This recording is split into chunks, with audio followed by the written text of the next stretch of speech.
Item ಯಾವುದೇ ಇರಲಿ try ಮಾಡಿ ಆಚಿ ಚಿಕನ್ ಮಸಾಲಾ. ಈಗಾಗಲೇ ರಾಜೀನಾಮೆ ಕೊಟ್ಟಿದ್ದಾರೆ ತಮ್ಮ ಸಚಿವ ಸ್ಥಾನಕ್ಕೆ ರಾಮಲಿಂಗಾರೆಡ್ಡಿ. ಒಂದು ರೀತಿಯಾಗಿ ರಾಜಕೀಯ ಸಂಚಲನ ಇದು. ಕರ್ನಾಟಕದ ರಾಜಕೀಯದಲ್ಲೇ ಇತಿಹಾಸ ಸೃಷ್ಟಿಸಿದ ರಾಮಲಿಂಗಾರೆಡ್ಡಿ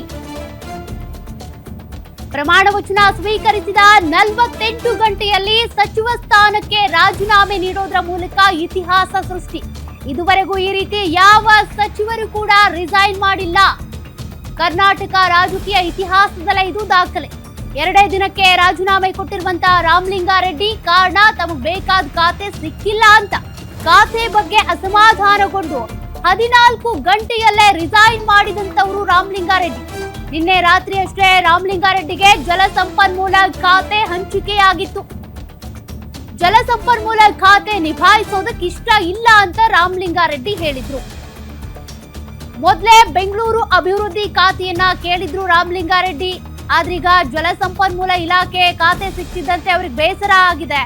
ಬೆಂಗಳೂರು ಅಭಿವೃದ್ಧಿ ಖಾತೆ ಸಿಗದಿದ್ದಕ್ಕೆ ರಾಜೀನಾಮೆ ಕೊಟ್ಟಿರೋದು. 14 ಗಂಟೆಯಲ್ಲಿ ರಾಜೀನಾಮೆ. ಆತ್ಮಸಾಕ್ಷಿಗೆ ವಿರುದ್ಧವಾಗಿ ಕೆಲಸ ಮಾಡೋದಕ್ಕಾಗಲ್ಲ ಅಂತ ರಾಮಲಿಂಗಾರೆಡ್ಡಿ ಅವರು ಹೇಳಿದ್ದಾರೆ.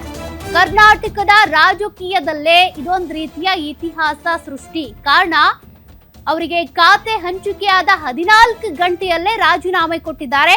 ಇಷ್ಟೇ ವಿಷಯ, ನನಗೆ ಬೆಂಗಳೂರು ನಗರಾಭಿವೃದ್ಧಿ ಖಾತೆ ಕೊಡ್ತೀನಿ ಎಂದಿದ್ರು, ಅದನ್ನ ಕೊಟ್ಟಿಲ್ಲ. ಜಲಸಂಪನ್ಮೂಲ ಖಾತೆ ಕೊಟ್ಟಿದ್ದಾರೆ. ಇದರಲ್ಲಿ ನನಗೆ ನಿಭಾಯಿಸೋದಕ್ಕೆ ಸಾಧ್ಯ ಇಲ್ಲ. ಆತ್ಮಸಾಕ್ಷಿಗೆ ವಿರುದ್ಧವಾಗಿ ನಾನು ಕೆಲಸ ಮಾಡೋದಕ್ಕೆ ರೆಡಿ ಇಲ್ಲ.